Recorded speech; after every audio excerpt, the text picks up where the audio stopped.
Hey folks, David Stewart here. The hype train is coming into the station, followed by another hype train, and there's a huge pileup, an explosion of hype. Hype's coming from every direction.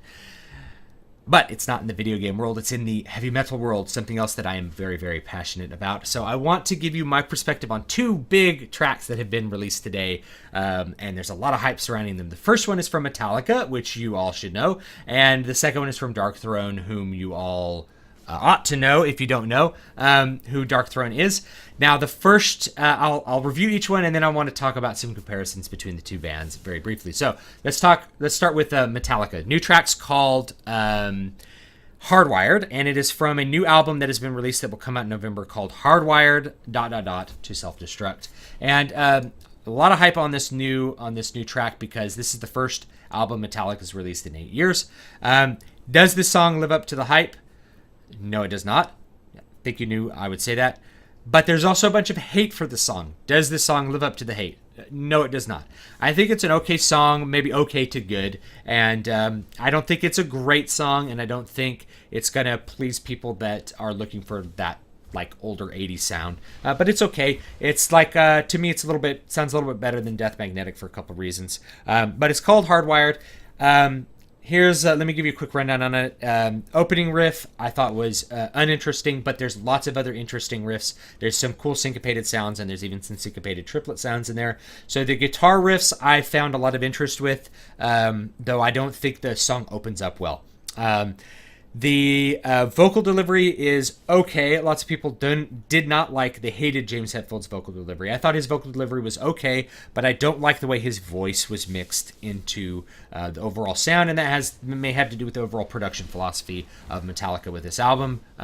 Not really benefiting James' voice to have him like kind of up near the top, but kind of buried with no reverb or no effect to help the voice have some sense of space that it's existing in. It's just kind of like up against the mic with no reverb. So I don't really like the production on the voice. What I don't like about the song are the lyrics. I think the lyrics sound very awkward to me. I'm not a fan of the lyrics, and they just sound dumb to me. I don't like them. And Kirk Hammett plays a guitar solo. Lots of hate for that guitar solo. I think it's an okay guitar solo. It sounds much better than the guitar solos from Death Magnetic, which to me sound very phoned in. That's an old jazz thing. I don't even know where I picked it up. Probably picked it up from my friend Jeff, who's a jazz saxophone player like years ago. And when you phone in your solo, it's like you just don't care. So you just play a bunch of cheesy licks and then call it good. That's what it sounded like on Death Magnetic. This one, however, the solo kind of fits into the song. No, it's not Steve Vai. I don't know why everyone wants Kirk Hammett to be like this virtuoso guitar player. His solos fit in this song. And another thing that I appreciate about the song, it's only 3 minutes long. It's short and sweet, and I'd much rather have songs that are short and sweet and to the point than songs that are longer than the amount of material that's in them. So one of the problems with Death Magnetic is that a lot of the songs were longer than the amount of material that was in them should have allowed. So songs were like 6 minutes long when they should have been like 4 minutes long. This song's 3 minutes long, and it sounds like it should be 3 minutes long. So that's an improvement on the composition as far as I'm concerned. I don't like the production of the song, but it is better than the production of Death Magnetic. Death Magnetic had that loudness wars sound where all the peaks were compressed and then brought up to the very loudest point that you could get them as close to zero, which will give you like a headache. It gives me a headache if I listen to Death Magnetic too long. So I really only listen to like pieces of it, and not usually. I haven't listened to it in a long time, but I do remember it giving me a headache, and that's because of the production value on it. So this is not as volume maximized and not as compressed as this last one, but it's still extremely compressed, and that gives the song an overall very flat sound. It's very mono volume is how I would classify it, and it just doesn't have the impact that I think it would have if they gave more space for the peaks to exist. If you go listen to the songs from Black Album, those have a lot of impact because there's a lot of headroom. There's the drums are mixed in such a way that you can really hear the impact of the drums. You can hear the impact of the guitars. It's a great sound on the Black Album, and this production doesn't match that. It's the current like Loudness Wars production, but not as bad as Death Magnetic, but still pretty flat overall. So there's my summation of the track. The new album will be a double album, which I actually am not looking super forward to because I think that Metallica's best albums have had, 9 or fewer songs, and a lot of their albums after And Justice for All have had a few too many songs on them. And Load and Reload, I think if they had cut like half of each album and stuck them together, it would have made one really good album, rather than two very mediocre to bad albums. So I just feel like there's, they're not good at cutting out the filler, cutting out the stuff that's not up to snuff. And I listen to albums, so I care about that kind of stuff. Other people may not. There was like this 90s philosophy that, you don't have to, you can have lots of songs on an album and people can just skip around on the CD and ignore the songs they don't like. That's not the way I listen to music. Maybe that's the way you do. You like individual songs, in which case that perspective doesn't really apply to you. Let's talk about the other one, Darkthrone. If you don't know who Darkthrone is, you really ought to if you're into metal, and you ought to explore a little bit of their catalog wherever you can, because they're a very, very important band in the black metal scene and the extreme metal scene. They're an extreme metal band from Norway. They're most famous for their participation in the early 90s black metal scene in Norway, where they helped craft the classic second wave black metal sound, which is very, very harsh, very treble heavy, very fast with the screaming vocals. And they released 3 albums in that style. Their first album was actually a death metal album called Soulside Journey, which I actually like. There are 3 black metal albums if you want to go check those out. Blaze in the Northern Sky, Under a Funeral Moon, and Transylvanian Hunger were, I think, those 3. Hopefully I didn't slip in a different band's album in there as I talk off the top of my head, but when I want to hear the classic black metal sound, that's what I go back to. However, they've really evolved since then, and I actually like Darkthrone's newer stuff better than their older stuff by quite a bit. But when I do want that classic black metal sound, it's got to be like Blaze in a Northern Sky. That's one of my favorite black metal albums. If I've got to go do a leg workout, I like to put that album on. So this new track, it's called Tundra Leech, and the new album's called Arctic Thunder. And this new track is very, very reminiscent of the older heavy metal and doom metal sounds, particularly Black Sabbath. It very much reminds me of early 80s Black Sabbath with Ronnie James Dio in it in terms of the guitar riffs. The vocals are like harsh, extreme metal vocals that actually fit well with these riffs. It sounds like kind of a blackened doom sound. There's some black metal influence in there as well.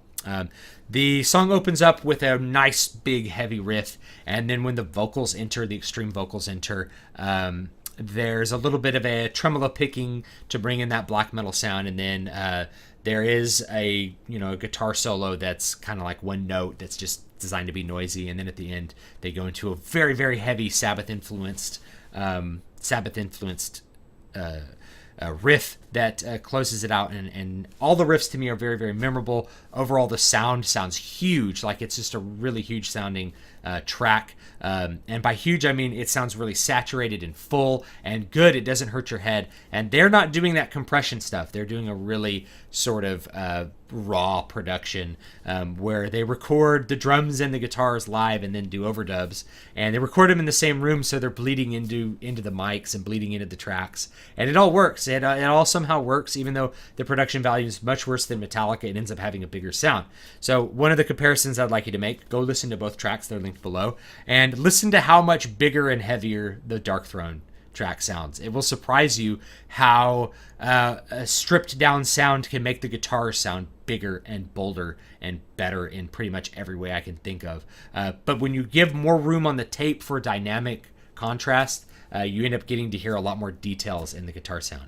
The Metallica guitar sound ends up sounding like this kind of staticky, farty noise in some places, whereas the Darkthrone guitar sound ends up being really quite robust. So I do like the track, and I am buying into the Darkthrone hype on this new album, Arctic Thunder, based on this track. I'm really excited about it. I adore 80s metal, like many of you, and I adore Mob Rules by Black Sabbath. It's absolutely one of my favorite albums. Heaven and Hell and Mob Rules are probably my 2 favorite Ronnie James Dio albums. Heaven and Hell is probably my favorite album of all time.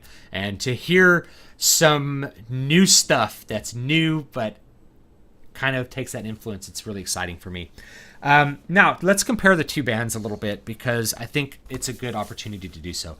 I did tell you the big difference between these two tracks. One has a really stripped down production value, one has not so stripped down in production value. The stripped down production value sounds better in my opinion. It sounds bigger, bolder, and better in every way, but there's also in it a very real energy because they recorded a lot of those live together and then did overdubs. They didn't use click tracks and they didn't cut and paste and do any of that kind of stuff. So the rawness of it ends up sounding like an energetic, more live type performance that I think adds to the dynamic quality of the song. The songs seem to grow rather than stay at one tempo and one volume the entire time. I think it adds a lot. I have my last Darkthrone LP right here, The Underground Resistance, which I highly recommend. It's actually probably my favorite Darkthrone record because it sounds like Walls of Jericho, Halloween, and Merciful Fate had a baby. And I love Merciful Fate and I love Walls of Jericho and I love early Halloween a lot. And so to hear those two influences in a black metal from a black metal band, wow, that was really a lot of fun. The other thing about these bands, if you look at these great pictures of these gentlemen on the back, look how super serious they are. We have Fenriz, who does drums, and then we have Nocturnal Culto, who does vocals and other kinds of stuff. They both do vocals on this album, and I like both their vocals actually quite a lot. But you can see that like we have one of Ted smiling, otherwise known as Ted, and Fenriz being just a silly dude. I love that these guys don't take themselves so damn seriously. I as I get older, I get annoyed when like these metal guys are super serial. And Metallica to me seems like they're always trying to put out this, super serial vibe. The lyrics on that new song are very angsty, which I just don't really buy from somebody who's a multimillionaire and has like everything they want in life. Like if I were a multimillionaire, I don't know, I'd probably write more peaceful music. Who knows? But I just don't end up really buying that perspective. These guys are a lot more underground, but their lyrics are, I don't know, they're more convincing. They're not about how they feel so much as about like ideas, and I think that really comes across. But you can hear on this album especially that these guys had a blast making this album. There's a huge amount of youthful energy on this, and it really sounds like something that a couple of young guys made in like 1984, 86, something like that, rather than an album that was made in 2013 by a couple of dudes who were over 40. And at least I think they're over 40 now. So I think you can make a good comparison between these two bands. This band's a little newer. They started up in the late 80s, and Metallica started up in the early 80s. But we look at those two divergent things. Darkthrone disappeared from the public scene in the 90s and stopped playing live and started just doing their own creative thing. And they end up coming out with more albums, and they're so different, and they're always like, you never quite know what to expect, but you always know that it's going to be exactly what the guys in the band really want to come out with. And that's cool. It's cool to hear people being really excited about whatever art they're coming out with. And no, I haven't liked every Darkthrone album that's come out, but I've liked enough of them that I end up being kind of a fanboy and end up having a lot of respect. Same thing with Ihsahn's music. I haven't liked the last couple Ihsahn albums, but overall, I always know that he's going to deliver me something that I don't expect, and that's kind of worth it to me as well. So these guys end up doing it stripped down, and it ends up sounding great. Metallica, I feel like they've been, for a long time, making their music as like a business practice rather than as a passion project, which means that I feel like they're trying to come out with music that's really similar to what they came out with years ago, and you don't hear the passion in it. You don't hear the energy. It ends up sounding just like, just a little flat. Just not super energetic the way Darkthrone is. And the contrast between those two things I think is really obvious when you go listen to these two tracks. So please go ahead and listen to them. Give me your opinion on it. If you've never listened to Darkthrone before, now's the time to get into them. I highly recommend Underground Resistance if you like... first of all, if you don't take yourself so seriously, and you like Merciful Fate, you like Halloween, early Halloween with Kai Hansen on vocals, then you'll probably like this album a lot. I think it's probably my favorite Darkthrone album. I adore it. And let me know what you think about the new Metallica track. I don't think it's that bad, but I'm not buying into the hype on the new album. We'll see it as it comes out, whether it's going to be good or not.